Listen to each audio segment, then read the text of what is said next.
¿Y cómo va a ser la vaina?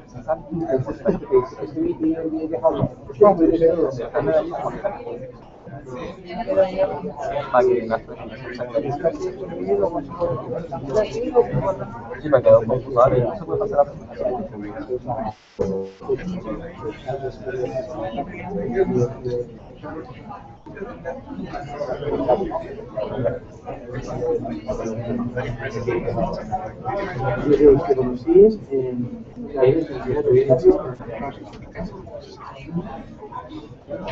¿Tienes el micrófono activo?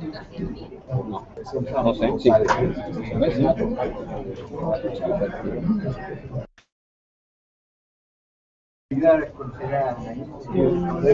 Hola, hola. Hola Pilar, ¿me escuchas?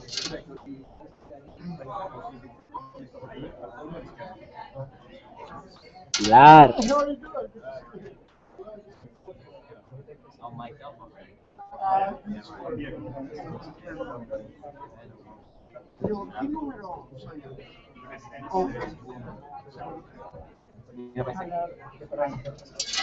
Hola. Probando, probando. 1, 2, 3. ¿No?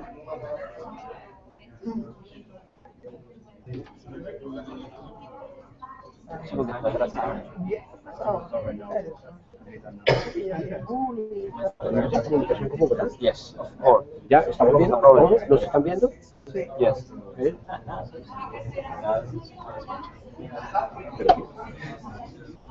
Ah, que se hable por el micrófono, a ver si se escucha bien.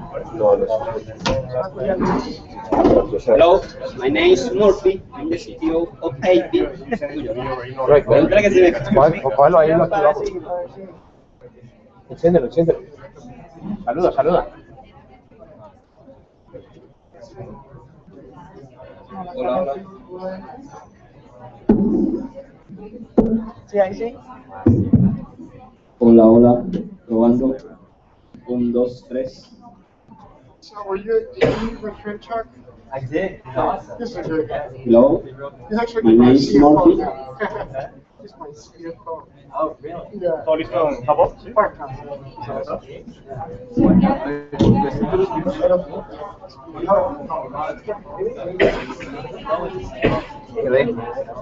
You get some Dile que aún hay bastante ruido de fondo. Yeah, we get some fun.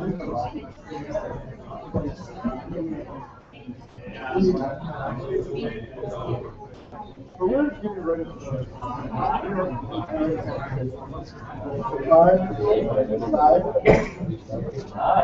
so the banking part is great. Very cool.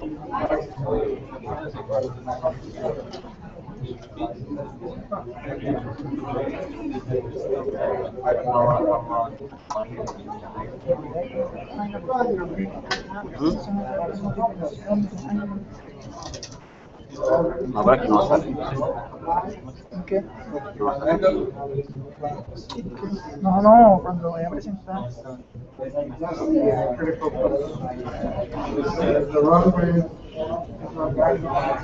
Media hora. Y ahora porque ahí en los pegados. ¿Cómo te?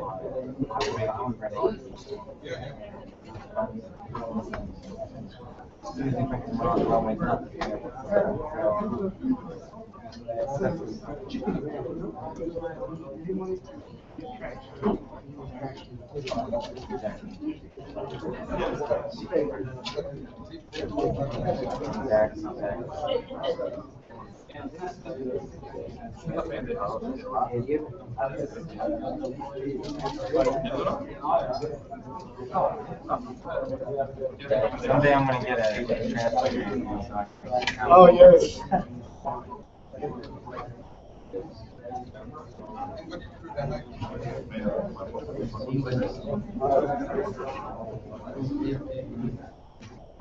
You used to do biopsy, right? Yep. Yeah. I tell people you're something. I remember a conversation. Someone you knew had a job there in the market. It was so much fun Yes. Yes. to do. Oh, absolutely. That's. I mean, you need a company, you need a pharmaceutical company, a biotechnical company. Yeah. You need a lot of capital. Yeah. They just wanted to get like clinical trial one data, you know, and that was, they needed like at least $6 million for that. So in the university, we want to get it to help you get it to the point where you bring someone else in.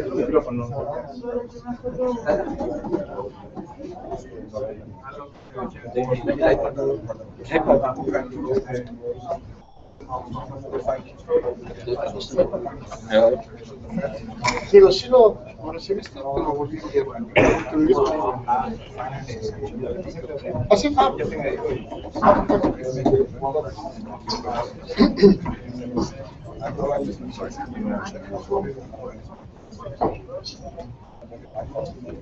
When's the PDF? That could be okay. Yeah. That looks good. Yeah, that's it. Pasa por la otra. Gracias.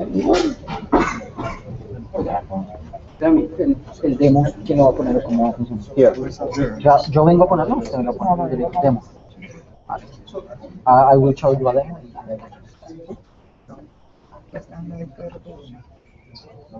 Aquí se lo descargó. Sí. Aquí se lo puedo mandar. ¿Qué tal sale? ¿De buena calidad?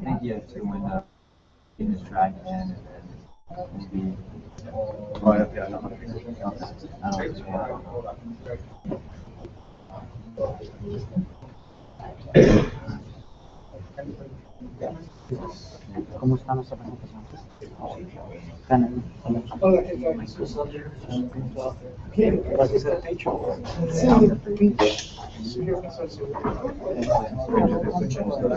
wow. So awesome.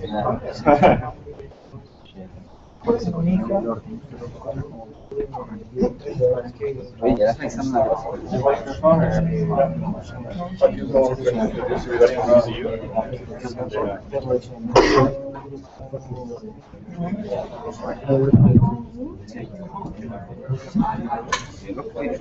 ¿Y el Hangout ya está? ¿Ya les pusieron a los compañeros? Ah, los de Caimán. Eso es lo que te apuntes. Para que no lo vieran así.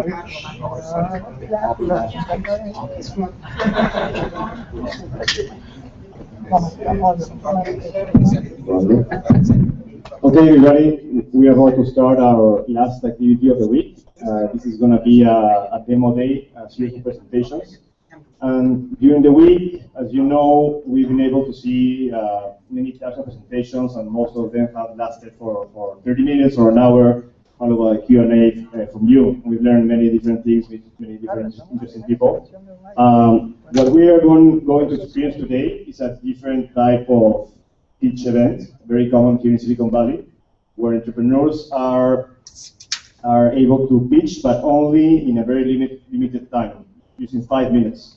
So we're going to do a format of pitches that are going to last 5 minutes, followed by a 5-minute Q&A from our invited mentors. You know them already, Naim and Ivan.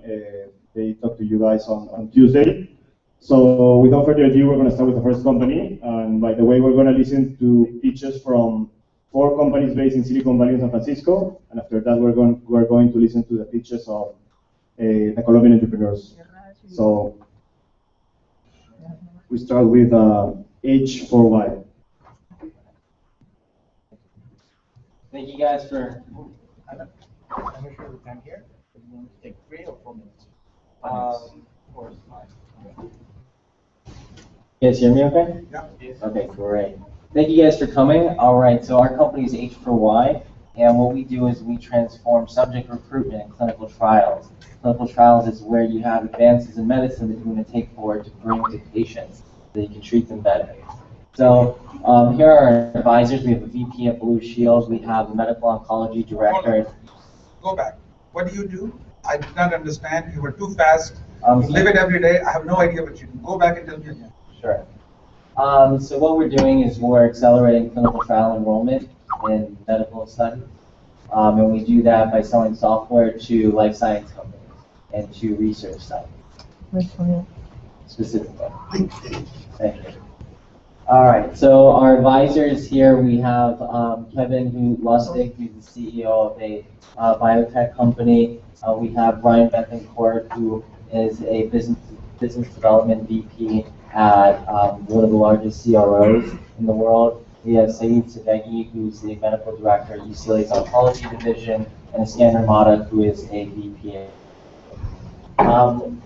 Just give you a little bit of background on the industry. What happens when you're taking a drug to market is you have a company like Pfizer who's paying a company like Quintiles to get their drug through to test to see if it's safe and effective. And to do that, they have to run a research study, and they have to get participants to participate in that study.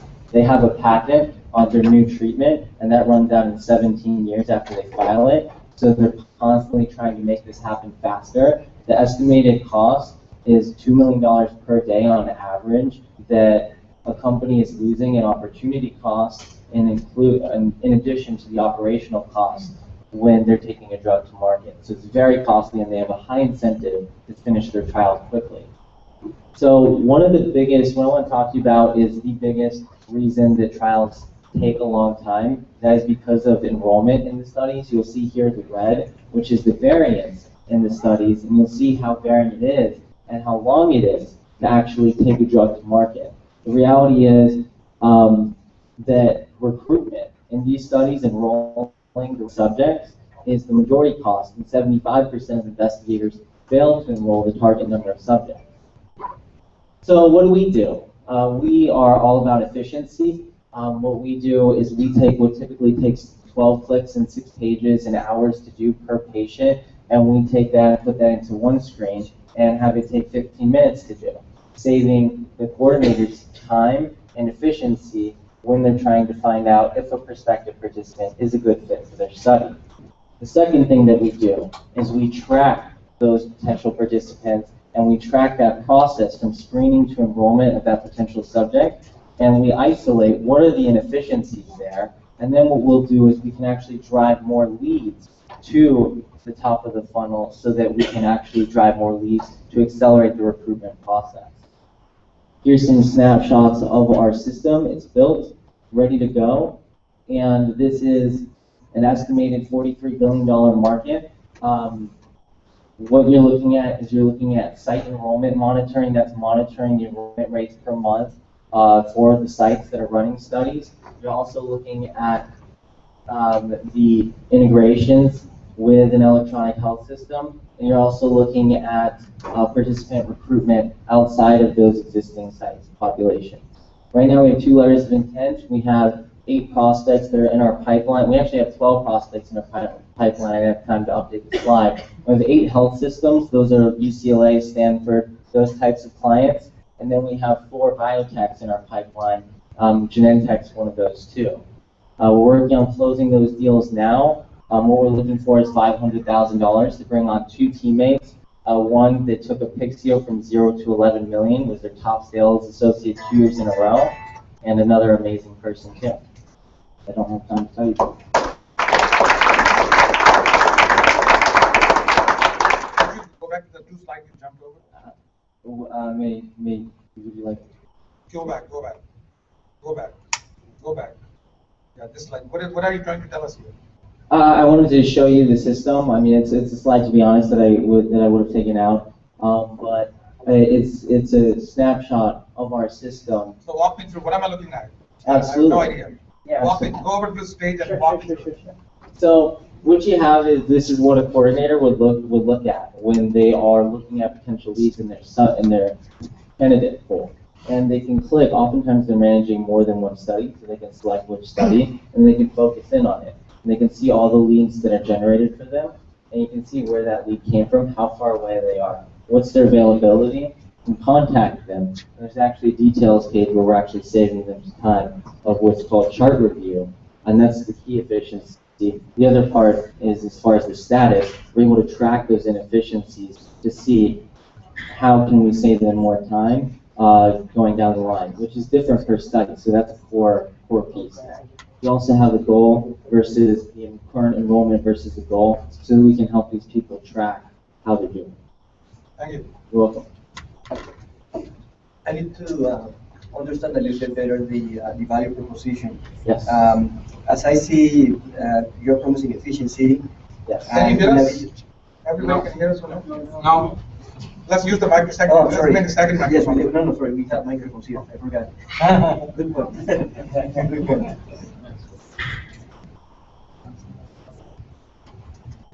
Still have 4 seconds. Are you there? Yeah. Excellent. Thanks. Sorry about that.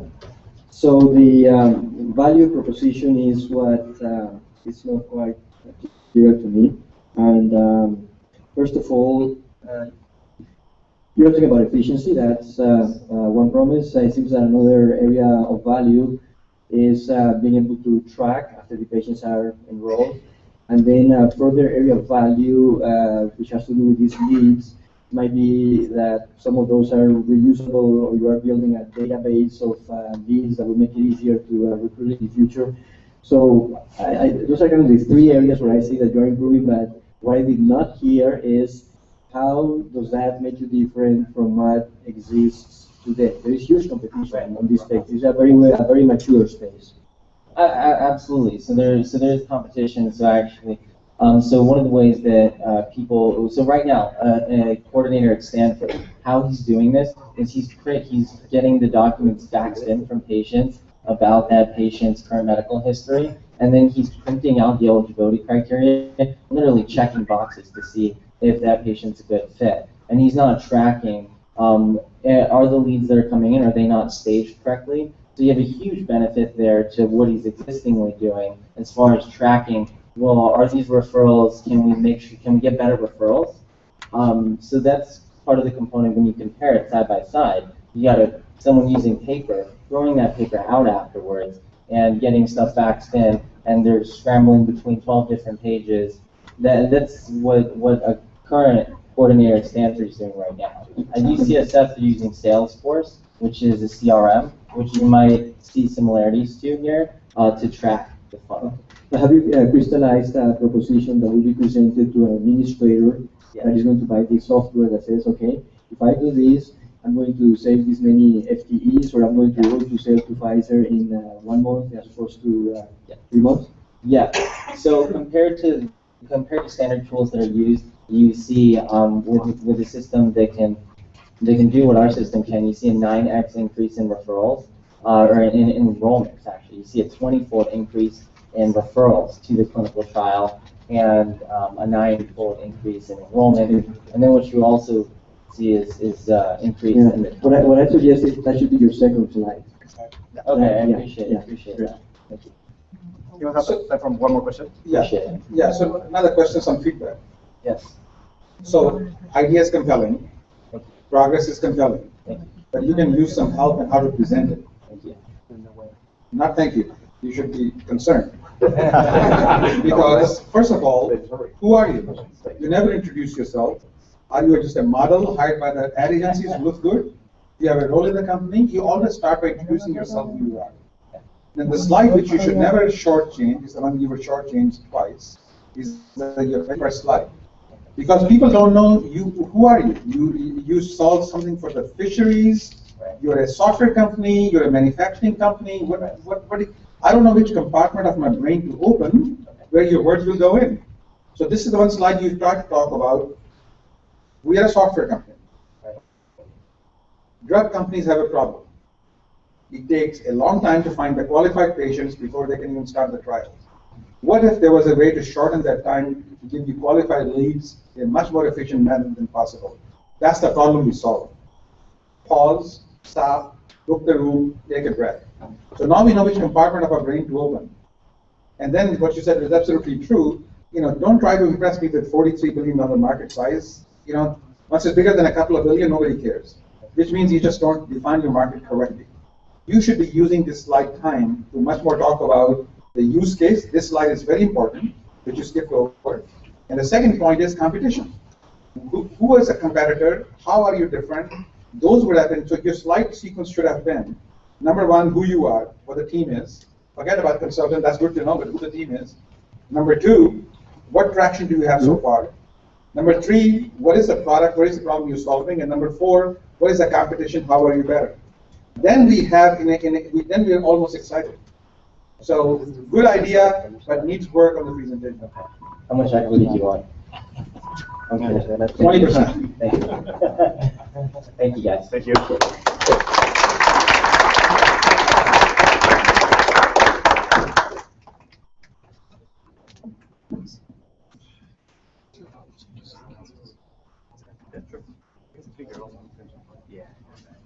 So, I am Jesús Izaguirre, soy de México, originalmente I'm Mexican. So I've been in this country for 20 years. And I'm the founder and CEO of a company called Oak Financial Software, but our product is called Chapulín. For those of you who are Mexican, you know what that means, grasshopper. And the problem that we're trying to solve is to make the transition easier for people who are doing cash-based money transfers to Latin America, particularly Mexico and Central America, to make the transition to doing it on the phone, on a smartphone. This microphone is not working, but that's not a problem for everybody's okay with that? Is there a microphone? Hangout, yeah. Here. Yeah. All right. So again, I'm the founder and CEO of this company, and we produce this solution called Chapulín to enable mobile transfers for people that currently are using cash-based solutions. So the customer profile is part of the emerging middle class. So these are many paisanos who are here working, sending money, a lot of money, legally, back to Latin America, about almost $60 billion a year, paying about $4 billion in fees. And half of them don't have a bank account. Surprisingly, the half that have a bank account still use this alternative financial system because of convenience, because of the face-to-face factor. They like that face-to-face factor. However, interesting for change, they are young. It's the youngest group in the U.S. is Hispanics, 18 to 34-year-olds. 76% have smartphones. So this is the problem. These cash-based money transfers are inefficient.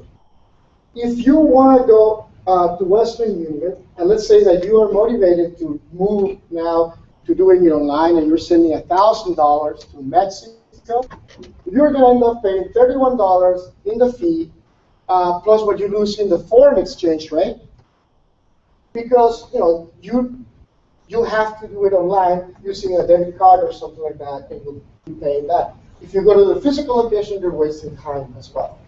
But one challenge has always been, how do you switch these customers from cash to a digital solution? So we're trying to address that.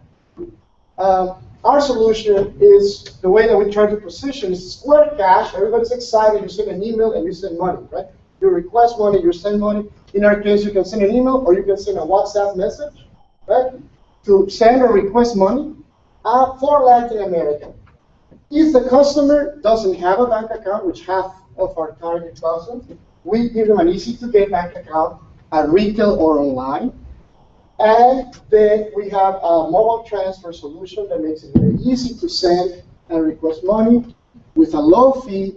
And because we have a patent pending process, we control the whole flow of funds. We can eliminate the intermediary being MasterCard or Visa and give a really great price and convenience. The next. This is a snapshot of our solution. We are in beta. As a matter of fact, I have here a card, a Chapulín card. It's a fully functional international MasterCard with very low fees. Here is how you can send a WhatsApp message with a link that will enable you to sign up for the process and start receiving the money. We have the mobile app that makes it very easy to then complete a transfer online. And the next.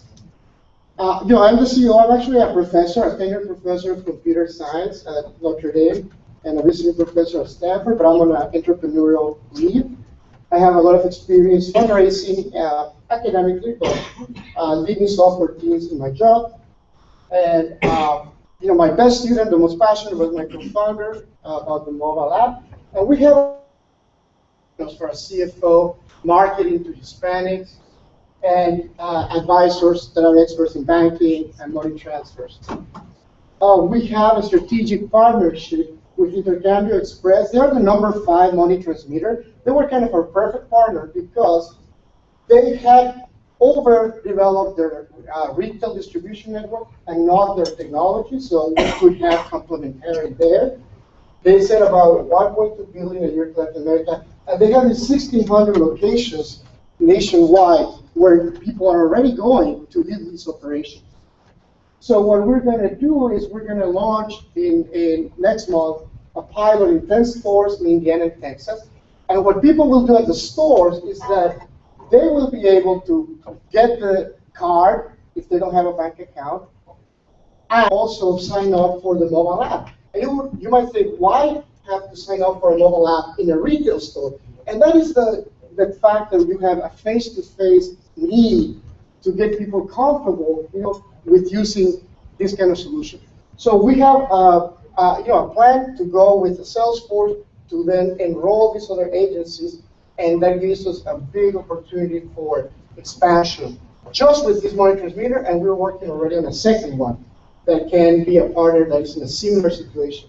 Finally, just a final thing, we raised $1.5 million to this point, and we're still looking for $500,000 that we have available to complete our seed round. So thank you very much.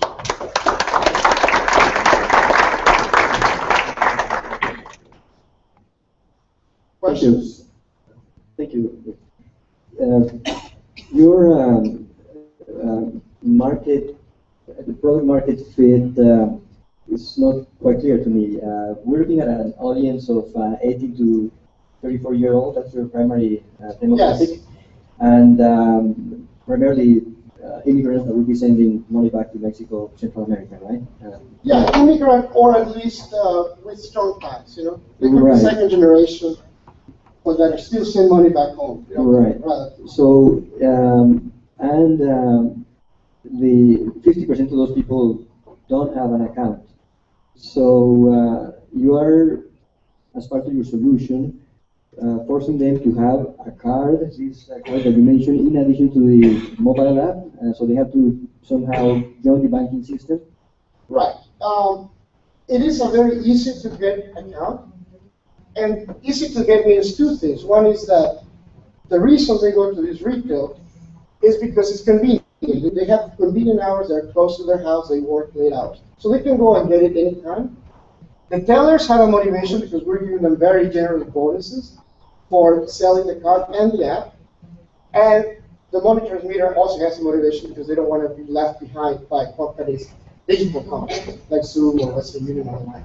Now, the other part that makes it easier to get than a bank account is that we are accepting, we work with banks that are very open to accepting documentation such as matrícula consular or foreign passports to open the account, which is legal in the US, right? But some banks will shy away from it. Okay. So it makes it easy to get it. And the primary reason is this, right? You do need to get, if you're going to use an online solution that can work on existing rails and not reinvent the wheel, we do need to get the money into the banking system. Okay. So that's an assumption that has to be validated, that these people, for some reason, they have not been in the banking system. So to move them to that is going to be a hurdle. And the amount of money that, on average, they would be sending, I didn't hear you say that. You said that for $1,000, Western Union charging 31. But how do we know that what these people are interested in sending to Mexico is only $50 at a time, and you're charging them we have $13? You have that. Okay. We have the statistics because our money transmitter, he's doing 3.6 million transactions a year, and that transaction on average is between 400 and 500, depending on the area. Okay. And they do this twice a month on average. Okay. So the last thing is there should be some clear statement about what your margin expectations are, because it seems that this is one of those things where you're shaving from system that exists today.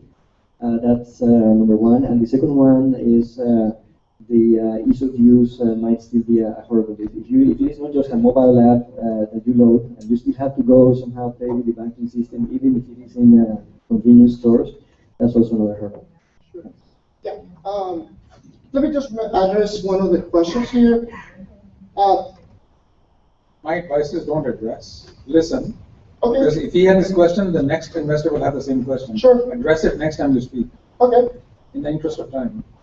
A good presentation, again, is a real problem.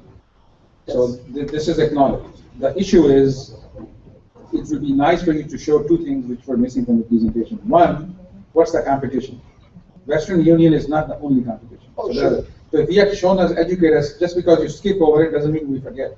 And second thing is, what are the steps a user has to go through? It's a little confusing. You have to get a card, you have to get an app, you have to go to a place. Suddenly there are so many things, like it's too much hassle. So if you can show today's method and our method, or compare it, then, because it's all about user convenience, it's just not the fees. So but the idea is good, but I think the way you can present the idea with a use case will be more compelling. Yes. And just to address that briefly, I do want to address that because that's important, as you mentioned. The customers, we're going to the customers, they go every week to cash a check, all right? And they then take cash and send the money back home. So what we are doing is when they cash the check, the teller is going to offer, do you want to put it in this card? You know, and explain the card product. They can get the card right away.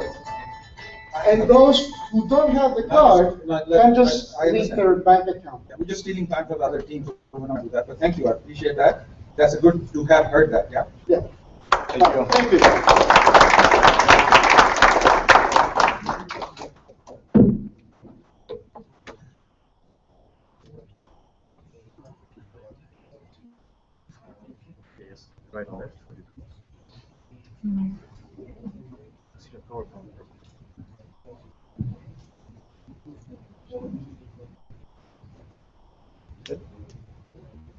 Hi everyone, my name is Raj Raman. Hello. Yeah, that's closer to the mouse. My name is Raj Raman. I'm the founder of a company called Clipit.tv. You can see that. And what we help fans do, sports fans. We have sports fans record their own personal sports moment. How many of us here are sports fans? Okay, so football, basketball, very few basketball, football. So let's say that you're watching a football game, your favorite team is playing, and something happens that makes you mad. How often does that happen to you? Something happens that makes you mad. Okay, so it happened to me. I'm going to skip over that and come back to it. Okay. So I'm watching this game. Pretend this is me and my buddy watching a game in a bar, and we see this moment here. I don't know if any of you recognize this. Is an Italian player called Mario Balotelli. He has his arms wrapped around the Ajax defender, and the ref calls a foul on the Ajax guy. And I got mad. I said, "Come on, Mario Balotelli!" And Balotelli is simulating a foul. So I was mad. I went to Facebook and I wrote, "Mario Balotelli died." And I have a special list called the soccer list. Diego's part of it. And I want to send it to these guys. I said, it looks really, really dry. What I really want is a short clip that I can attach to it and brings context to what I'm saying. Right? It brings context. So what I really want is, I thought of a solution. Take out your phone. We all have these smartphones. All you do is take out the phone and tap on the phone. Because the key is important. You don't want to miss the game. Just tap on the phone. As soon as you tap on the phone goes out and fetches this moment. You can crop the little video. You can take out 5 seconds at the beginning, add a little bit at the end, and you can send this off to your friends. And you can have a little banter, chit-chat back and forth about this. So this is the application. And it's called Clipit.tv.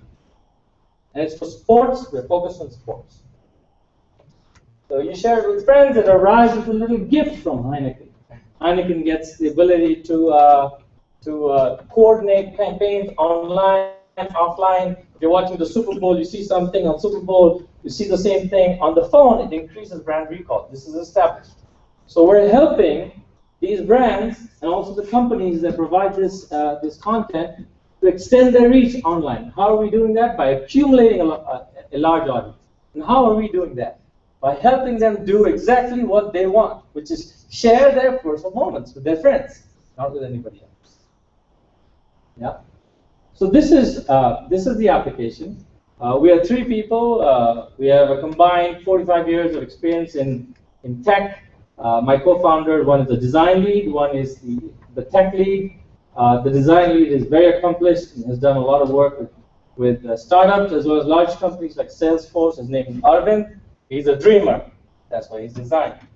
And our tech lead is a founder of a company called Programmer.com that helps programmers how to learn how to code. He's also founded a social network in India. And his name is Rajesh, which is kind of my name too, but something like that. And he is the tech lead, and I'm the founder and business lead. I started off in digital TV development. So if you don't pay your bill, I know how to shut you off. That's what I used to do. And then I got into product management, owned my own P&L, and now I'm in programming. A little bit about the competition, since you asked. I magically made up the slide. You can put our app in the general category of second screen apps, even though I hate that term. I know the market's going to say that. 4 minutes already. So 1 minute left. Okay, 1 minute left. So we've got these various categories: multifunction, social TV apps, recommendation for TV apps, related content and commerce, pay TV, and these are the content owners. Where we want to play is in this space here. Social, multifunction, advertising, and commerce. This is where we're playing, and hence you can see who the competition is. This is a company called Connect TV, ZBox, and a few other players, Snappy TV. So why do we think this is good? Because ours is a highly contextualized app. We think we can fetch high CPMs for this app. We've got confirmation for this from various video ad entrepreneurs who have confirmed that our kind of application will fetch a high CPM. It's also going to be a bidding war between all the Amazons and eBays in the world because they want to do commerce. Why this? Why now? High fan demand. This is happening today. You can see this. Vine. So content companies really have no idea that this is already happening, and I don't think that they are going to be as protective as they used to be before. You can see NFL and Twitter have this partnership already done, which is similar, except in our case, the fans are going to be producing the content, which is not producing, clipping the content and sharing the content. Sports is the highest value demographic. We give fans what they want, and we understand digital TV. This is why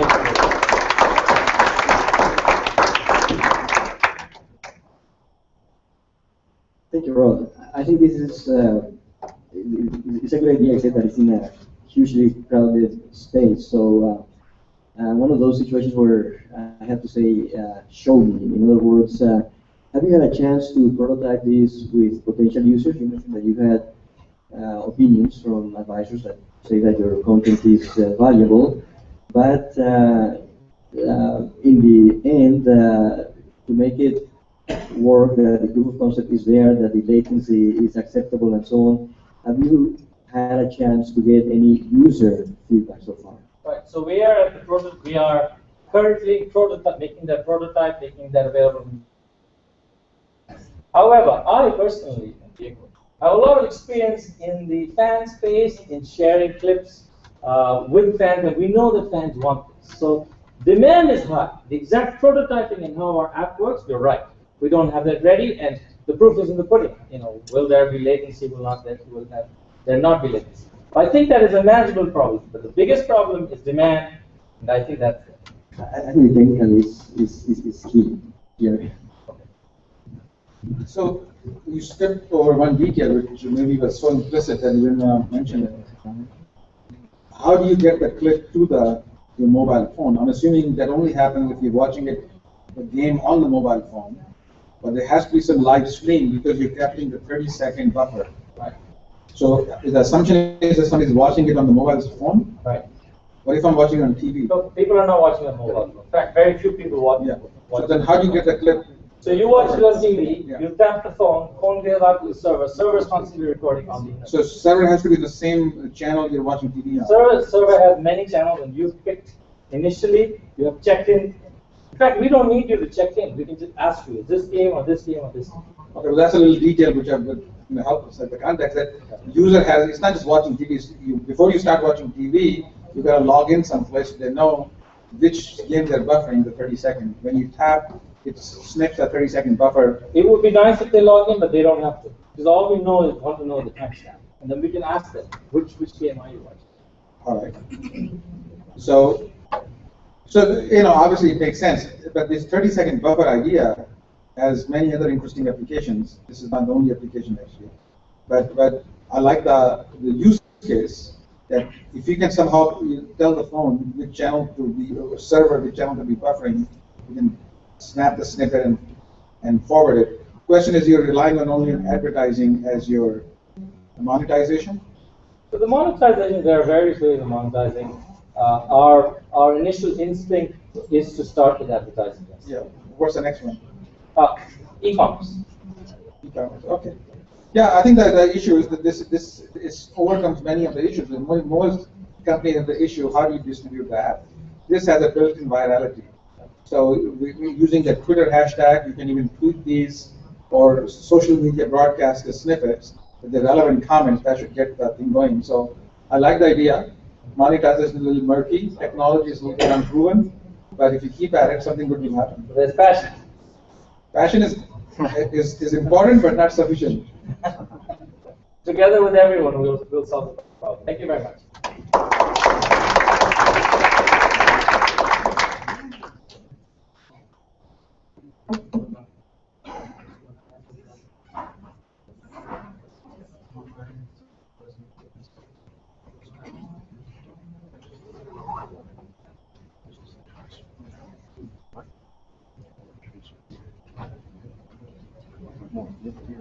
22 slides. This can be right. Yeah, well, I need to click on it. Excuse me. I'm going to move fast on this. Good afternoon. My name is Jack Al-Kwadi. Your warning at 4 minutes. Be ready. So I'm the CEO and co-founder of Bello Labs, and we're building a hardware connected device to improve the way that you ride your bicycle. So I'll introduce you to Skylock. It's an internet-connected bike lock, as robust as the leading brand, and contains Bluetooth and Wi-Fi. And so one of the features here is that it'll send you a notification that someone tries to steal your bike. So in a way, the OnStar and ADT for your bicycle. If you crash your bike, it'll send an alert to family and friends with your location, or to the authorities depending on the severity of your crash. So it'll prevent a lot of the bicycle accidents that are happening now. And it's also keyless, so you don't need to have a key to unlock your device. You just walk up to your bike and unlock the Skylock using Bluetooth 4.0. And in case the phone dies on your phone battery dies, you can use a capacitive touch sensor on the side of the lock to unlock the device. And the lock itself doesn't need to be recharged. It has a solar panel with 1 hour of sunshine, powers the device for over a week. And so we're targeting the consumer market. There's 1 billion bicycles in the world. Bicycles are becoming a serious form of transportation in dense urban cities. And we want to be at the forefront of bringing technology to the bicycle. So our rollout plan is to launch a crowdfunding campaign in a month and a half. We're going to launch with Skylock Indigo, which is our fully featured lock, which we have a model of here. Gerardo, I can invite you to the stage. Yeah. He can give you a quick demo of how the lock works. Yeah, so right now, as you can see, it's locked. And it's unlocked. Well, thanks to the post. Yeah. So then we're not only just looking at the consumer market, we're also interested in the municipal enterprise market. As you can see here in Redwood City and in San Francisco, New York, there's huge influx in bike share, basic Bay Area bike share and city bike share. They're the fastest growing form of transportation in the world, and we think that Skylock is a perfect platform to be able to reduce the cost of all this built infrastructure. Point of sales is done through the phone, and we don't need all these big locking stations. So this is just a quick use case where it shows that we could reduce the price by over 50% by introducing flexible and dynamic bike share. And then we can also offer fleet management services to the end operators by sending them some analytics and ways to re-segment bike shares. So introduction of ourselves, I'm a CEO. I have over 10 years experience designing military aircraft and tanks. And Gerardo, the co-founder, went to MIT and was previously at Jawbone, so he's doing all the embedded electronics. And then we also have a huge team of contractors that are helping us on the backside. We did 2 hardware incubators, Highway 1 and Stardex, and we're partnered with Wareness, which is the PR firm that launched Coin and Tile, and Sandwich Videos, that are the video company that's produced all of the Airbnbs and Lyft and Jawbone videos.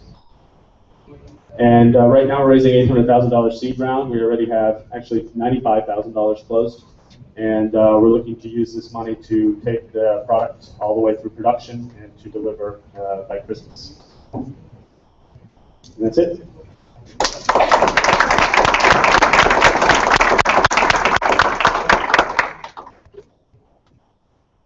Thank you, Jack. I'm very impressed. I think you touched all the important points of showing the value very clearly, showing the ecosystem awareness, and you really have partnerships, and you are already giving a timeline to deliver. I think those are excellent things. And what I have to add is more on the aspirational side.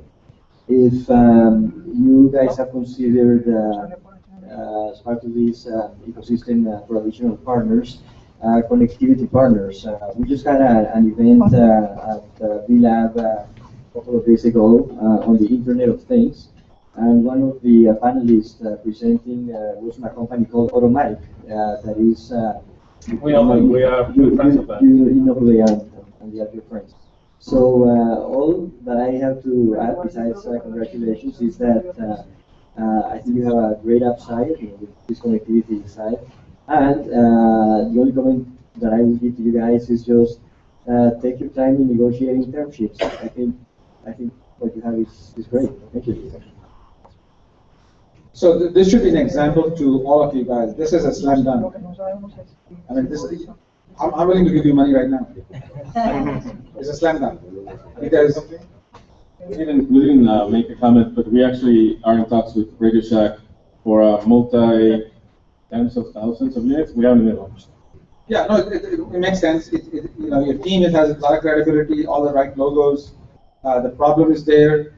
This is, again, goes to many other applications. The issue is when you say capacitive sensor, for if your phone is out, is it a fingerprint sensor? Combination. Combination of what? It's combination like basically like password. The reason that we cannot, it's not feasible to do finger reading because it needs a very strong processor which eats a lot of power and it just breaks everything down. It's something we want to explore later on. For now, it's not MVP. It's also expensive. We want to basically it's a 3x3 square, and in the sequence of touch, yeah, like it's like a touchpad. Says, yeah. Like combination. Right, got it. So no, that makes sense. I mean, there are other interesting applications of this thing too. For example, real estate locks for the market, and the other ones.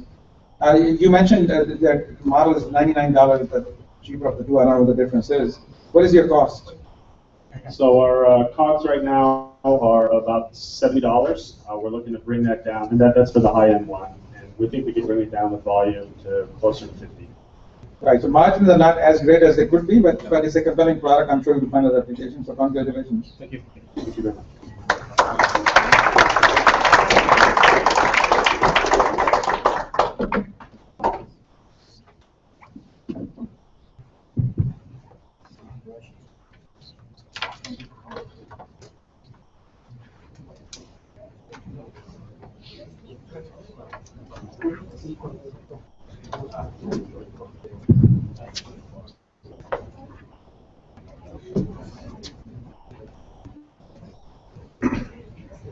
Good afternoon to you all. My name is James Figueroa. I'm the CEO of UnderTrail.com, the next Expedia for backpackers. Sorry. And a backpacker myself, I love traveling. I've been through Southeast Asia, India, North, Central, and South America.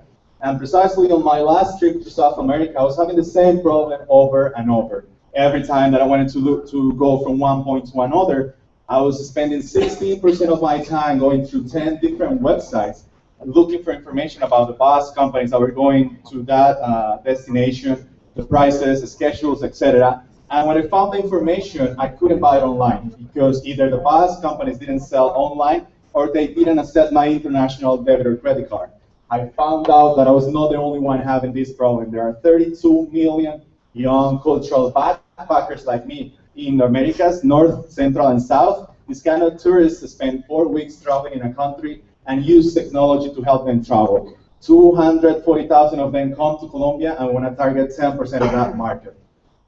Therefore, we developed a website in which you could search, compare, and buy bus and airline tickets from traditional and non-traditional companies, low-cost companies. We integrate the means of transportation, and since we do that, we give you more answers so you can take better decisions. For example, if you go to Colombia and you want to go to one of the most touristic places there, Salento, there's no traditional website, and no traditional website, you will find answers. In Undertrail, we will give you 4 answers: how to get to Breda or Armenia by bus and an airline, and then take a bus to Salento. And we let you pay with any kind of Visa, MasterCard, international, whatever. We have competitors in the Eastern industry like Escapar, Price Traver, Plataforma, yes, but we're different because we're the first website in the region that integrates the means of transportation. We're the first online travel agency, multimodal, that sells directly bus and airline tickets. How do we make money? We get a commission between 7 and 20% from the transportation companies for every ticket that we sell through our website. And we charge a 10% commission fee to our final client. After 8 months of operations, we have $85,000 sales in bus and airline tickets. We have 980 clients, around 10,500 increase in our website. Our profit has grown 806%, and we've been able to reduce our customer acquisition cost by 95%. Our team is Juan Manuel Moreno. He's the CTO with 15 years of experience in the field. Eduardo Maldonado is an expert traveler with 3 years experience in the communication industry. Myself, I'm an expert traveler as well, the CEO, and 6 years of experience in the management field. What we need, we're looking for you to use Undertrail in your next trip. And we're also, we're going to be opening a round of investment of $200,000 in the next few months. And we're looking actually for a smart capital that bring us more than money, like contacts and support to take our company to the next level. I'm going to show you a quick, really quick video about how it works.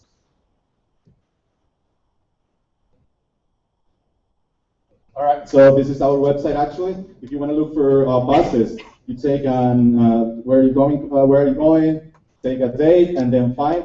And then you have different options of the bus companies in Colombia that goes to that destination.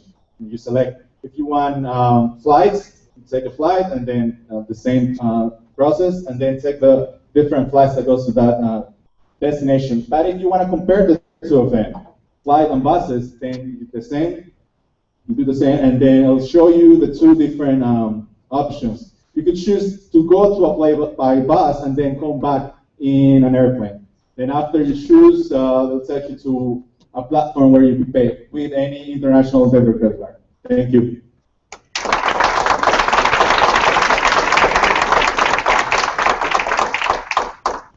Thank you, James. Very, very clear. 2 questions. Let me give both of them at the same time, just for the interest of time, so you can calibrate your answers.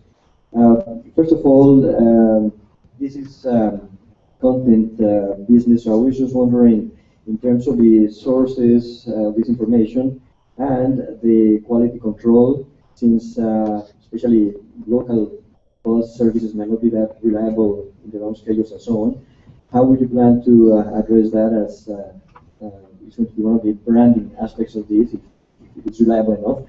Second question is, I venture to say that a good part of this information is going to be used on the go, not just in the planning stage, but once you are in country, you're going to be looking at what's available at the moment or if something changes. So how far are you from going mobile on this? Two questions. All right. For the first one, you said about the reliability of the bus companies, the departure of them. Well, right now we're working with 4 of the 5 biggest ones, and so far we haven't had any problem. Besides that, every ticket that we sell, the person that buys that agrees with the terms and conditions that we have in our website, which is like if there's a delay, we're not, I mean, we cannot be held liable for it. If the bus doesn't take off, then they could take the next bus. It's like when you buy in Expedia. If you miss the plane, I mean, or the plane is delayed, you don't go after Expedia, you go after the airline. It's the same with the bus companies. You go after the bus company. And the second one was about Mobile. Mobile, yeah. We're actually building an application. It's like our next step. So, if I understand correctly, the main problem you're solving is that the payment problem. That different companies, different methods have different mobile or different ways. Some accept cash only, some this and that. You're just saying, pay me on my website, and I'll pay them however I'll pay them. Don't worry about it. That's a big hassle to know. Is that the main value proposition? Yeah. What happens is like either Yes or no? no. Okay. So something else. Yes. Something else is like okay. Then it's a search algorithm. How to go from a unknown city to unknown city. Exactly. All the different options. How you could go there. The different how to go there. You can side by side compare them. Exactly, and buy them. Did you figure out which one of the two is the bigger problem? The payment or not having good navigation, good search routes? It's not having a good search for routes. And that's because the most routing is on airlines, and they don't consider mules, horses, and buses as an option? Not at all. No, because big companies like Expedia or Kayak, they're attached to a GDS that is called Amadeus, and they only show big companies. And in our countries, in South America, we have a lot of low-cost companies and non-traditional companies. And people, they don't have access to it if you search on the internet. So you'll be judged by the quality of your results. So give us some comfort that how are you able to source the right information, because Latin America is huge. Or are you? I mean, you're going to do something which Kayak and Expedia couldn't do because they're so fragmented.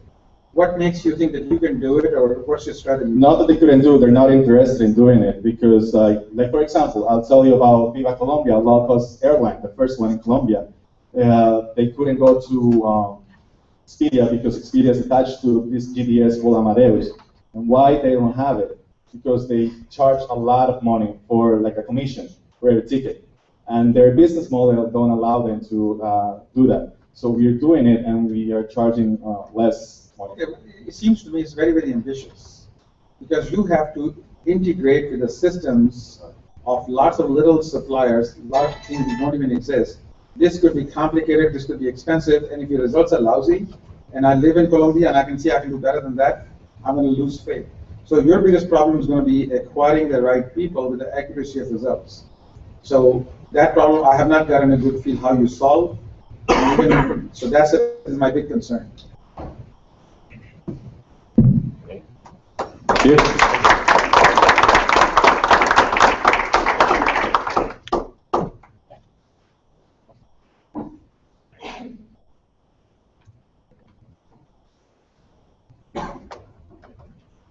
Hello, everybody. My name is Joaquin. I am a professional car seller, and I am the CEO of quecarrocompro.com. Listen to this history. A family uses the 5-year savings to buy a car. After hours and hours of searching, they decided for a car of a rebate. But sadly, the next weekend they make a trip, and the car breaks down because there's not well maintained, and the seller never said it. This is a typical case of asymmetry of information. Asymmetry of information takes place when the seller has more information of the product than the buyer. When somebody is in the process of buying a car, is faced with a lot of information. And this makes to take a very hard decision. 11 hours researching and 6 hour commuting and seeing a lot of sellers that are trying to make a deal. The size of the market in Latin America is 6.5 of, excuse me, 6.5 of new vehicles, and calculate the twice of used cars. In Colombia, it sells the last year's 300,000 new cars. We present online car dealers that guarantees the best local offer in new and certified used vehicles. The certified used vehicles is a new concept in Latin America.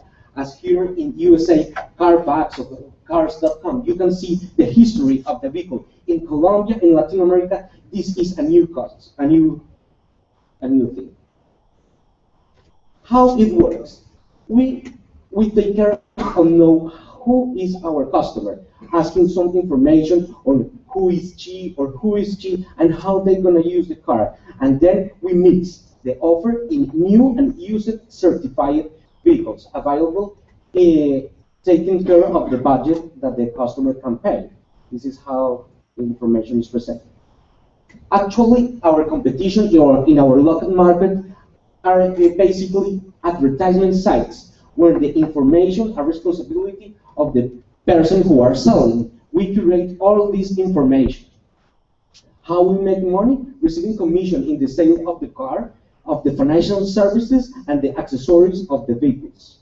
Our team, in the process of acceleration in Hackback, we make 31 sales. We have 231 registered users, and we have sales of $500,000 with an acquisition cost of $50 using a Google AdWords.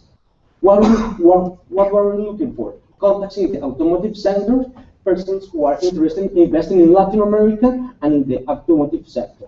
Now we're going to see a demo of how the product works. She's leading.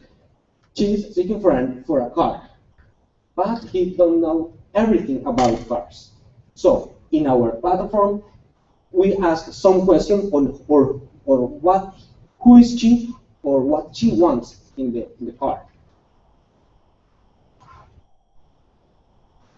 It's a woman, so how tells something about your work, how you work, what do you do in your free time, how you want to spend time in the car, what's important for you. You have a pet, you want to SUV, and then we show all the cars that match with this information of our customer.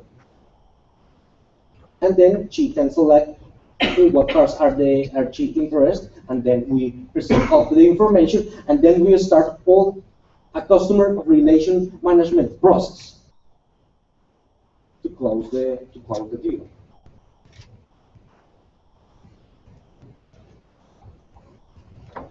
Thank you.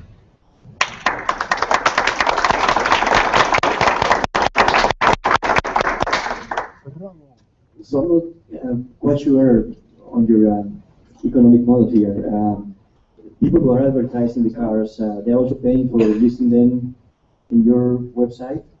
These cars that you're going to eventually present to these customers. No, we only have an exit commission when we sell the car.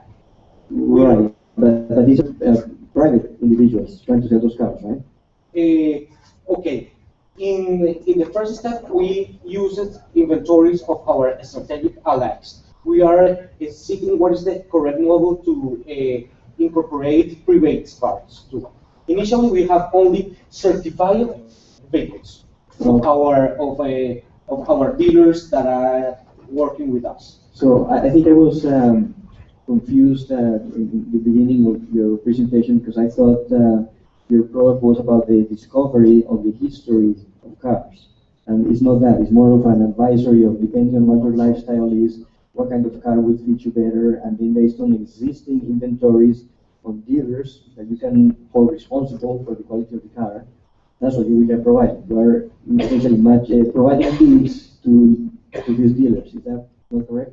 Okay, but we manage all the customer relation management. because normally in our market, the advertising sites only provide the lead information. We manage all the information of the process in the sale, of the sale process. Okay, I'm not quite convinced of who the user that would eventually go to. You had a lady there, ignorant of cars and things like that.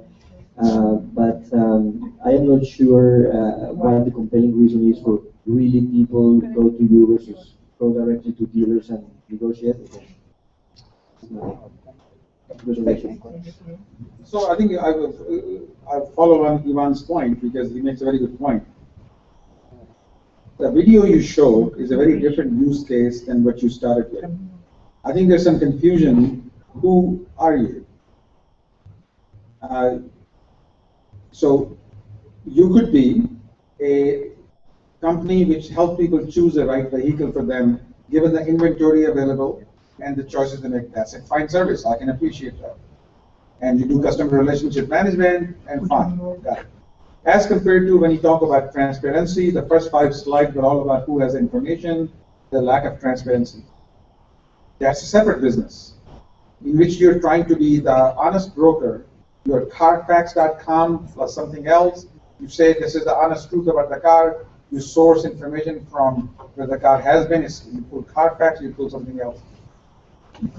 Trying to be all things to all people means more entrepreneurs die of indigestion than they die of starvation. Too many ideas.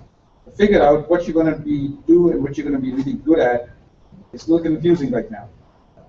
But the problem you're solving is an important one to solve. The question is, which problem are you trying to solve? Thank you. All right. Great.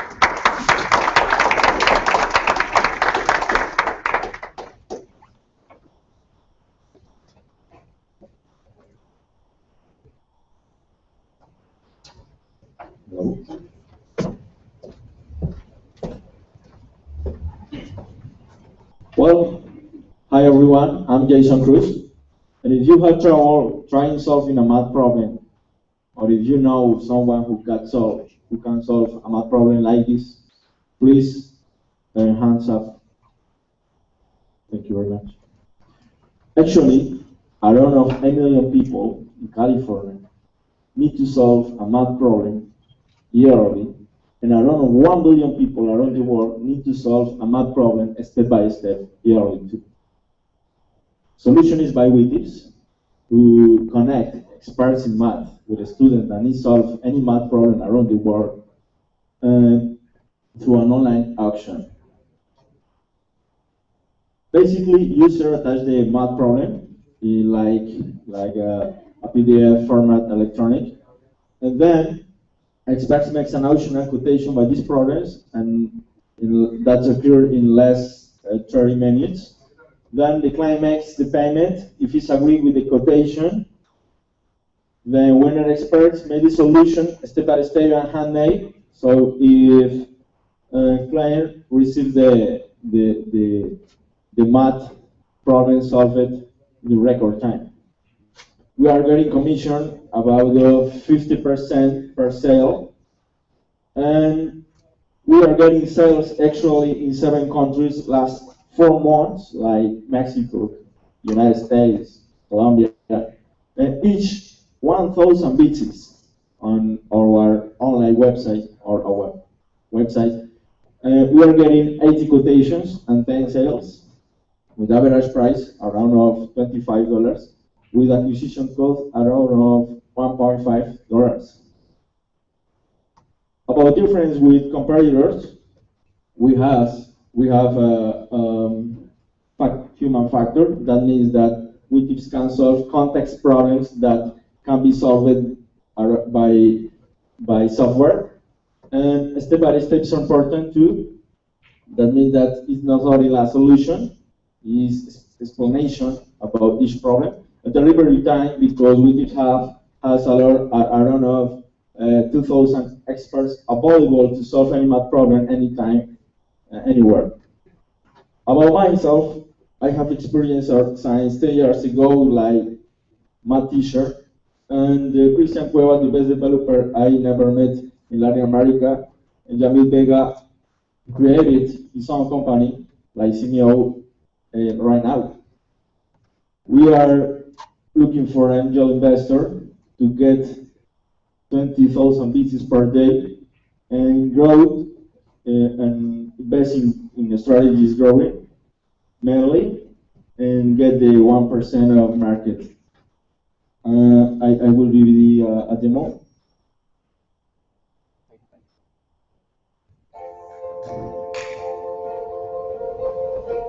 Well, this is our website. It's right changing right now. Students send the exercises with a format, name, email, category, topic, country, date, hour, and attach the math problem, PDF or XLS format, and makes an explanation about this and send the math problem. Internally, Wikib's experts make an auction about these problems, and the best quotation Wikibs select the best expert to do it. And well, students receive the math problem. Thank you very much.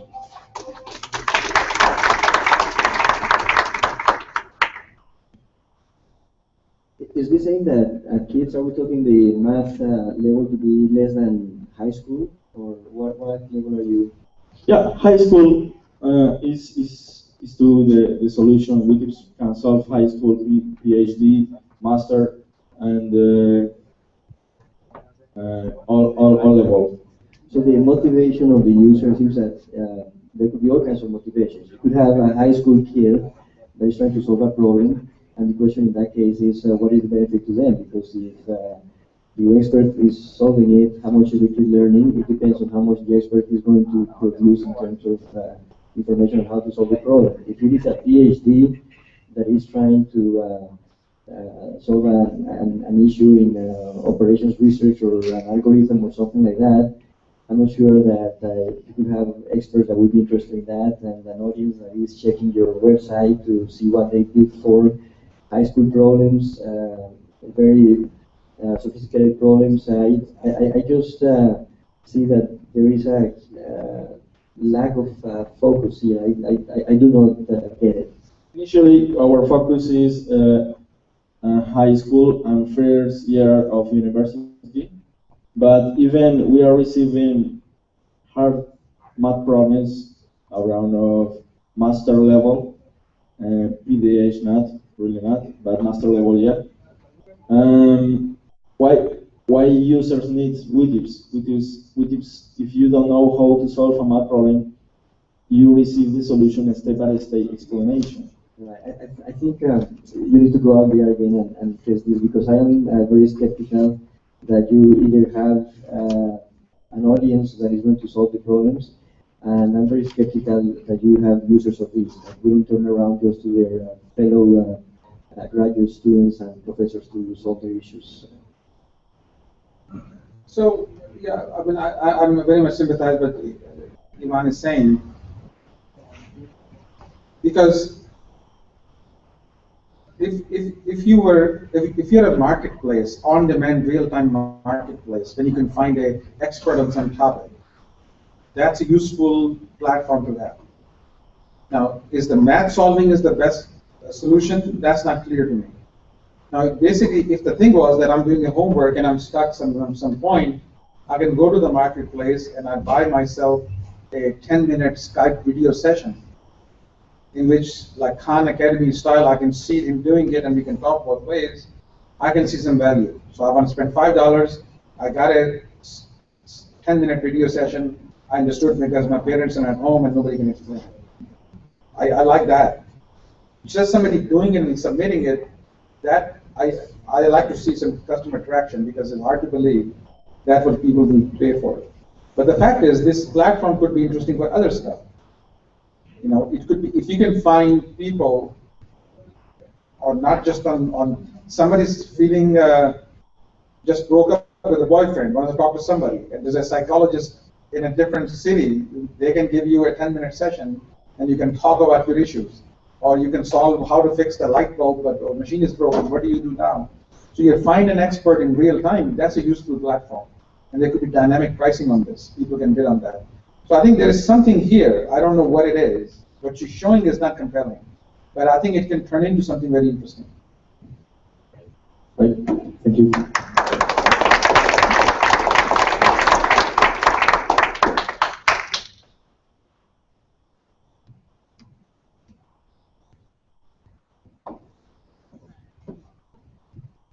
Hello, my name is Diana Diaz. I'm the COO of Comunico, the Global Digital Signage Network. It's really common to see TVs on waiting rooms or hallways, entertainment, or for people. This is a good idea when they can to change the traditional posters into digital screens. But later, because of the way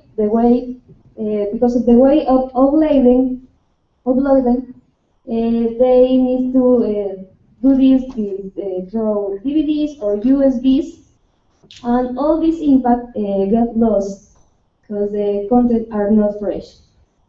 In Latin America, there is more than 1 million of companies that invest in TVs to inform people.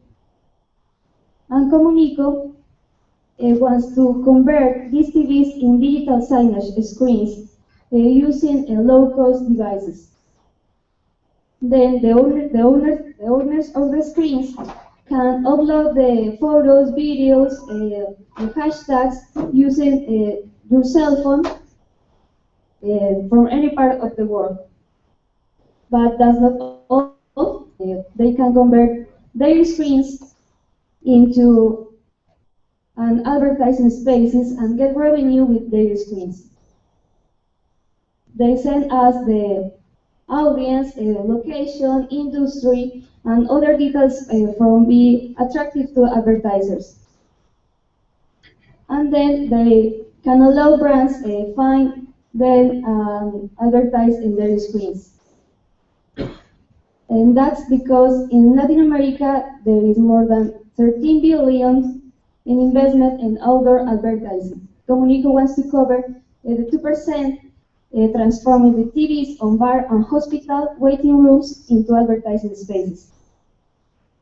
Our competitors are focused in develop software to manage the remote control of those screens. Or other way, they are installing screens, really expensive screens, to sell advertising. Comunico used the existing TVs and converted into advertising spaces. In a few months, we have sold more than $20,000 and connect more than 90 screens to our network. For the next 6 months, we will connect more than 800 screens, making alliance with bar associations and health associations. That's thanks to our team, expert in digital signage, advertising, and development. We are looking for contacts that have screens in their waiting rooms and be part of the global digital signage network community.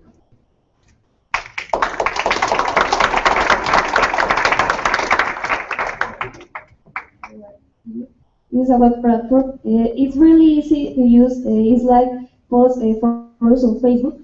This was a really problem for communicators in the business. They have to tell to the engineer to put the information on the screens. But with this platform, communicate is really easy to read. You can put pictures and send to all the screens or one per one screen. Then you receive notifications for brands and put into your waiting rooms. Thank you.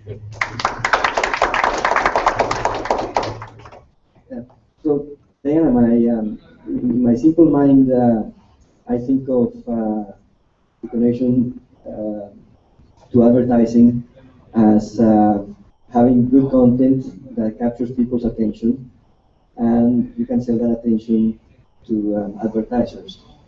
In your presentation, I wasn't sure what kind of content do you expect to have there so that you can really have an advertising audience. And the second question is if you're looking at screens in hotels or large hotel chains, I would see that there is a possibility for multiple screens and so on. But it wasn't clear to me if your customers were institutions or you were trying to convince one by one of these disaggregate places to go for your solution. For first, the content first is brochure of companies and news, daily news that companies can show to the users. For second, our strategy at first is combines associations.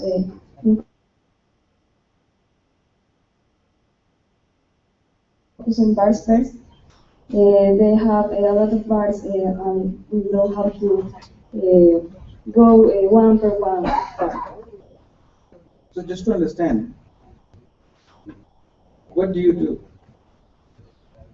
You're saying that instead of putting expensive screen, you can take the existing TVs and turn them into advertising media.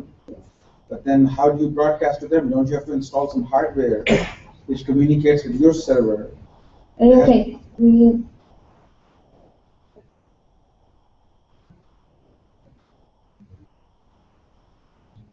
We connect any kind of TV with those devices for actually HDMI port. Yeah, but and that's through to internet. That's a lot of expense here. How much does it cost you to convert a screen into advertising platform? Looks like I'm looking at about $300-400 of hardware. No, it's $50. Okay, $50 to convert any screen, so that when person can only watch your stuff, they can switch between the normal TV and switch to your advertising platform, or you take over the platform. If you want to, you can switch, but there is only one channel. Yeah. Because in Latin America there is a law that prohibits local TV. Okay, so again, I don't understand the fully unit economics. But question is, the reason people are bored, they're sitting in a room, they're watching some TV program, now some advertisement comes up. Is it going to be interesting? Can you monetize it? Will people really watch it? It's a very complicated game. So just because you can do it doesn't mean it is going to work. I can see you can do it. I'm not convinced that why is it compelling? Why would I love to watch that channel? Yeah, can't wait to get to the waiting room. I wonder what's going to be on, Comunico. That's going to be the trouble. So sounds possible. I don't think it's a compelling investment opportunity till you can show me some traction. So we'll have to see what you broadcast. Why is it attractive? Would it work? A lot of doubts in people's mind. But thanks for sharing.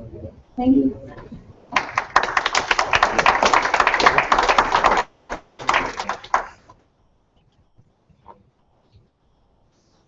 Hello? Okay, hi, everyone.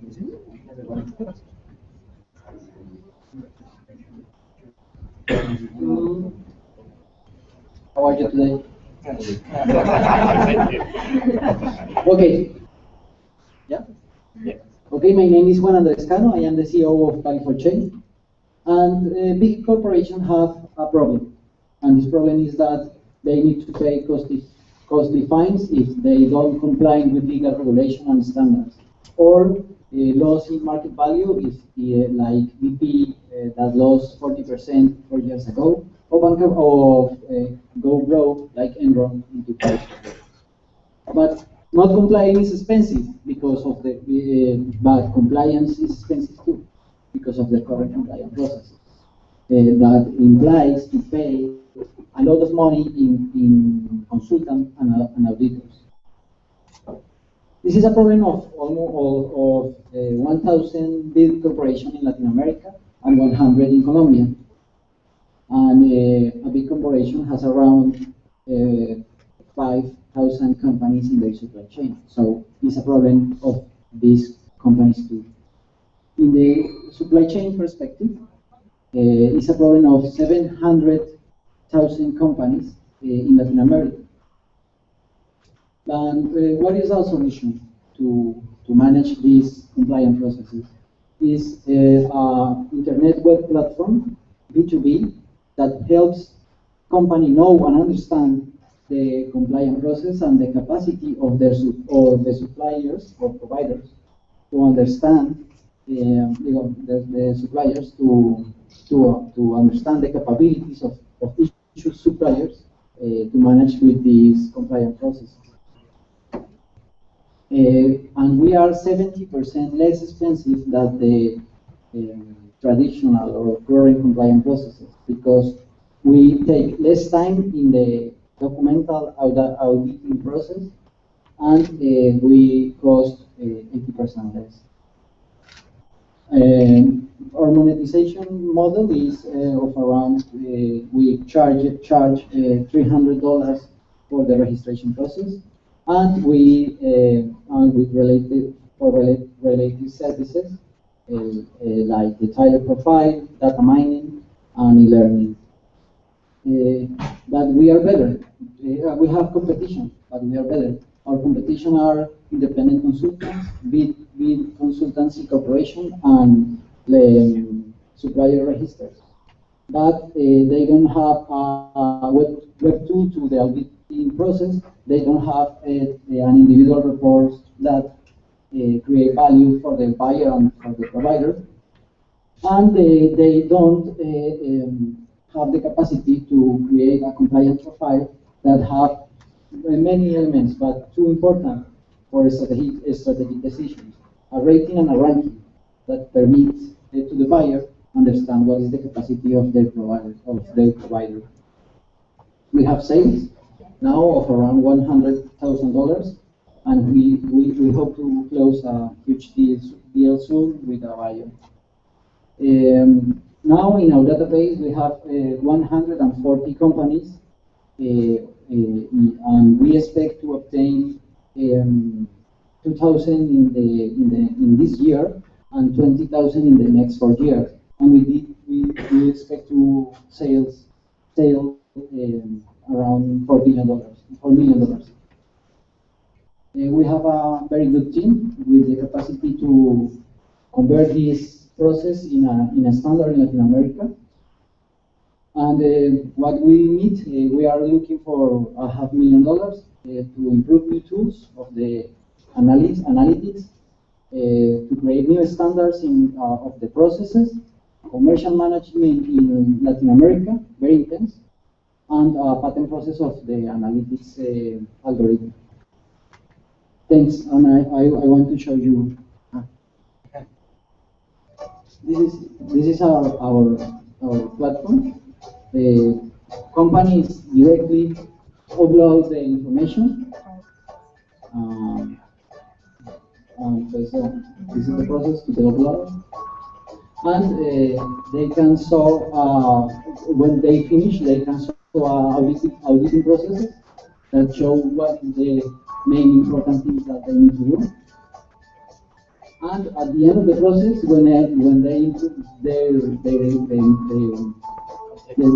their compliance, they can see an analytics that shows the information for sector, size of the company, numbers of employees. It's an analytics for the supply chain. It's like the Urban Sustainability Index, but for the suppliers. Okay. Thank you very much. Okay. To understand first, the center of your value here is predictive algorithms. Is that what you have based on these humans that you mentioned? You're developing predictive analytics like based on the information entered in the website, is going to return all of these rankings and ratings? Now we don't have predicting algorithm, but this is our goal. Now we have an algorithm to rank and visualize the complex information of the compliance processes of their providers. So essentially, you have this team of humans that review information that was entered and return those rankings. We have a small team of auditors that review the quality of the documents that support all the answers in the auditing process. And somehow you are more efficient than all these other independent consultants. We are more efficient because a normal auditing process is with a person in the provider place, but we don't go to the provider. And this process is at least 8 hours. We charge the timing to the provider. Okay. All right. The suggestion that I would have is to work a little bit in your positioning, because when your introduction had to do with compliance and the cost of compliance, I would have an opinion that what really gets you is that 1% of the stuff that you didn't know. If it is giving people an idea of being compliant, and that covers 80% of it, then the argument is one of you're giving them efficiency. But if you're trying to give them peace of mind, which is that they are not missing something here by using your product, that would be incorrect. And your introduction led me to believe that this was about giving me peace of mind. So that's not what I'm buying. I'm buying efficiency. Okay. Yeah, I have trouble understanding why are you 70% cheaper. You know, other companies are not stupid. So either you don't know all the cost involved and your pricing is wrong. You haven't shown us what is the breakthrough which allows you to be 70% cheaper. That's a very dramatic number. So something is missing. And again, second problem is, whose problem are you solving? The company, the supplier? Are you just saving companies auditing and compliance things so they can, so if I'm a big company, suppose I'm a Chevron, and I want to make sure I'm not in a part of a lawsuit. So you're going to give me some certification audit where the issues are, where the security holes are, safety holes are. Is that what you're solving? Because the way you position this is not clear. Can I ask something about it? Sure. Yes. We solve the problem of the buyer to manage the compliance of their supply. So give me an example.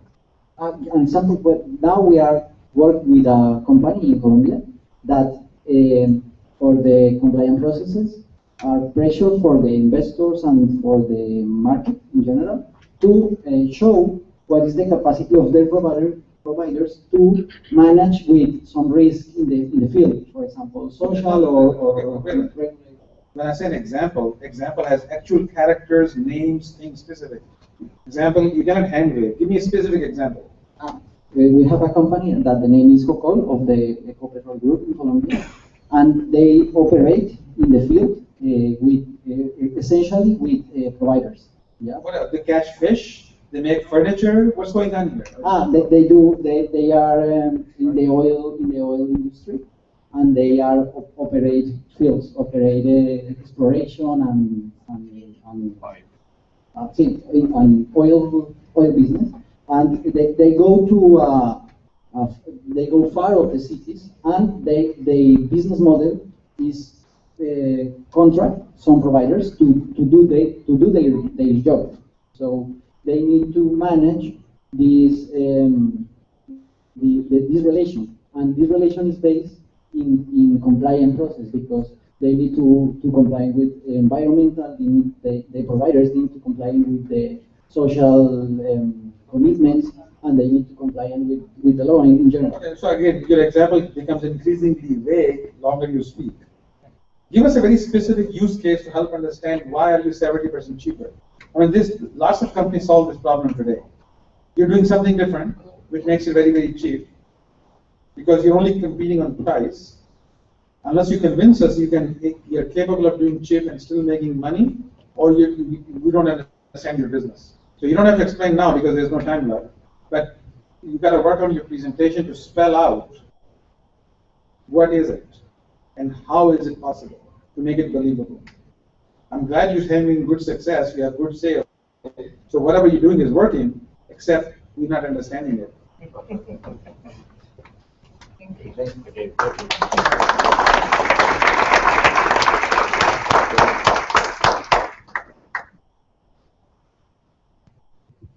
¿Tú les vas a pasar?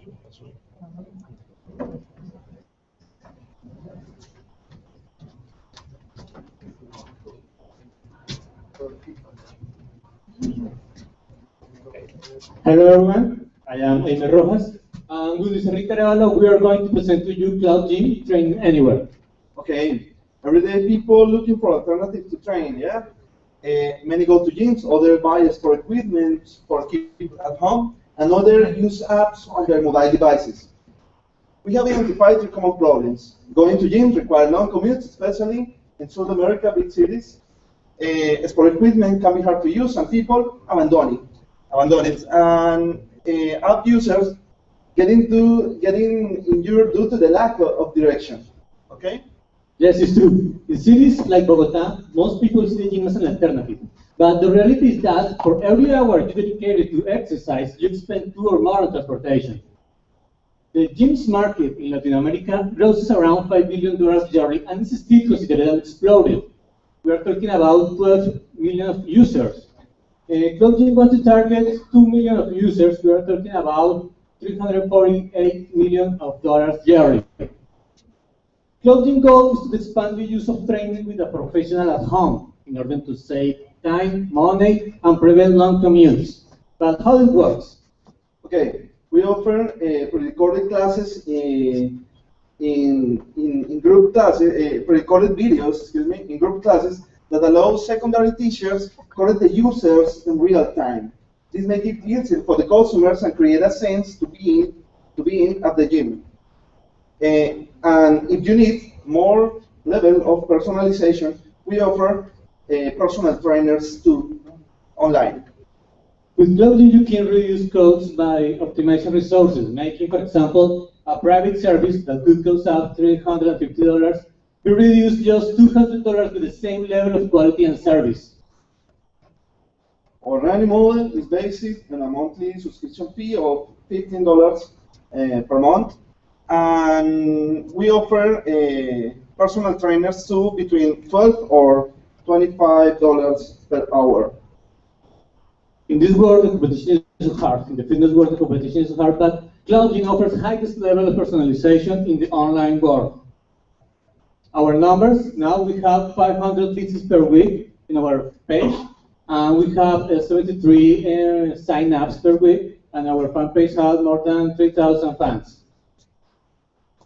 Our team is expert in business training, in sport business, in sport training business. Excuse me. Maria Cristina Artunduaga, a sport user with extensive experience in leadership and project management. Aime Rojas, passionate for training and very focused in digital design and marketing. And I, Luis Enrique Arevalo, business person with more than 12 years of experience developing training solutions and very passionate for training too. Next, we are going to present our video. I'm going to try. Tu entrenador personal para conectarse con las mejores.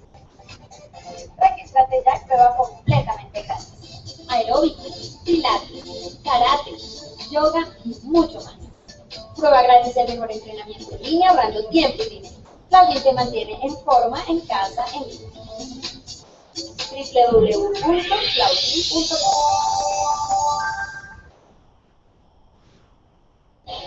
Ingresas a cloudgym.co desde tu navegador. Identificas esa clase que tanto te gusta.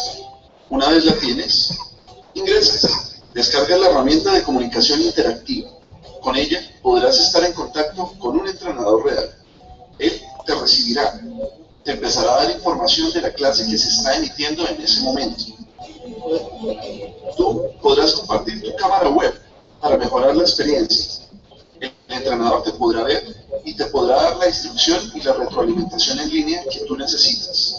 Bienvenido al concepto de entrenamiento en línea con Cloud Gym. Thank you. Okay.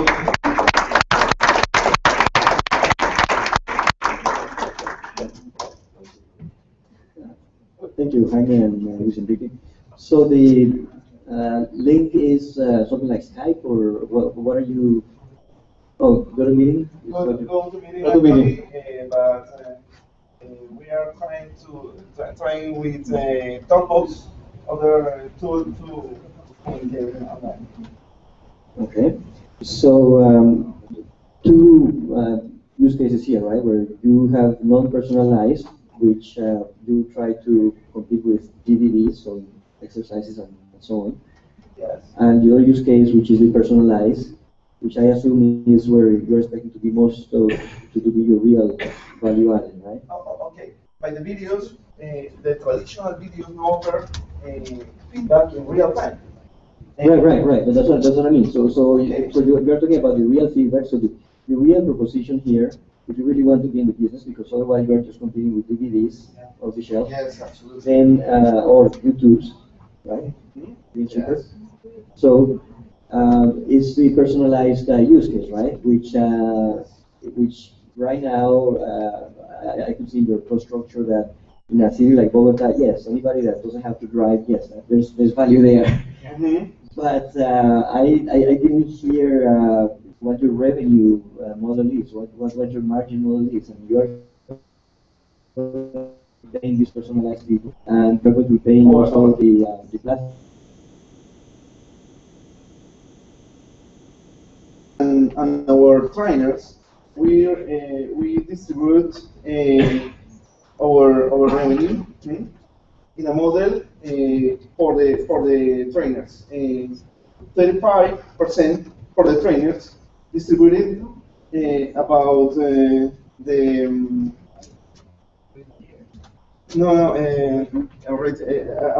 for the rating that they generate in our platform. Yes, if we create more rating, the trainer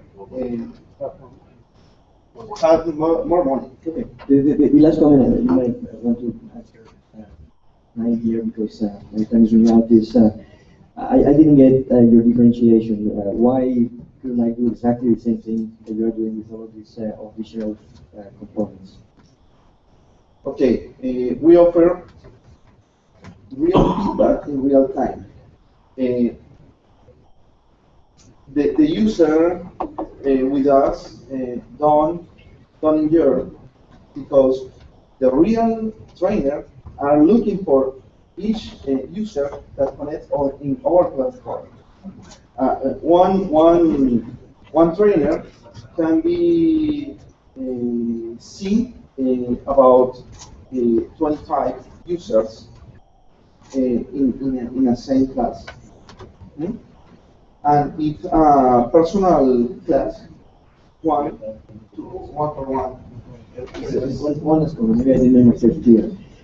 Why couldn't your neighbor just get in the same business and offer exactly the same thing that you're doing? What makes you different? Actually, ¿cuál fue lo que usted hace diferente comparado con la competencia en este momento? Okay. ¿Qué es lo que es especial de eso? Okay. You can answer that slide. Can I speak in Spanish? Okay, thank you. Bueno, realmente lo que nos hace diferentes es que nos preocupamos mucho porque el usuario que está con nosotros jamás se vaya a lesionar. Por hacerle un seguimiento, el usuario puede darnos todas las características de su perfil, decirnos si tiene o no tiene equipos deportivos en casa, ¿sí? Si no los tiene, no importa, nuestros entrenadores le pueden construir la mejor rutina que usted necesite, ¿sí? Se pueden apalancar en videos para darle una mejor experiencia, para que un video sea lo más escalable posible.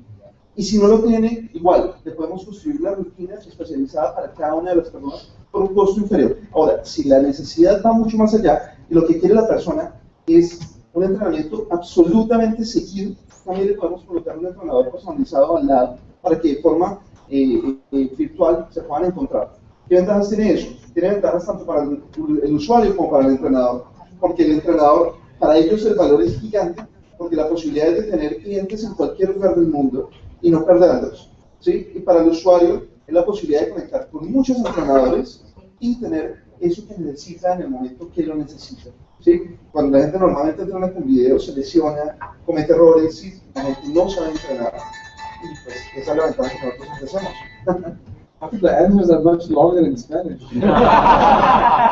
Absolutely. Don't be rude, man. So my feedback is, I love the idea. Okay. It's already happening. I know people are doing it. It makes a lot of sense. So what we didn't hear, which I want you to think about, is, maybe you thinking about it, is make it a marketplace. So it's like a Yelp-like rating. I can go in the morning, I can select a trainer who's available, the red light, green light who's available. They have different pricing based on what kind of feedback they get. I want it a 6-star, somebody 3-star trainer or 2-star trainer. So it could be a marketplace for trainers. And they get a percent, you get a percent. And yes, I like the idea that even if you can start the video, they say follow the video, I'll come back in 10 minutes, and you give some feedback. You can make even extra money selling them stuff so they can attach here, which will plot the heart rate, which could be transmitted on a dashboard for the instructor. And they can see, okay, you're going too fast, slow down over there. So you can extra money you can make selling that thing. But the one-on-one also very, very interesting. You can give feedback, you can have a video conference. So there's a lot of room here. This is exciting. And question is, what features you can offer? How will you differentiate? How will you collect the money? It's all about user rating system. And you can even make alliance with the clubs. You can belong to a club, but at a discounted price, you can do the home training also. So your go-to-market strategy could be making an alliance with the clubs. We already have members who don't come, and you can do some revenue share. So this is easy way to find members. So very exciting. Very, very excited about this. Okay. Thank you.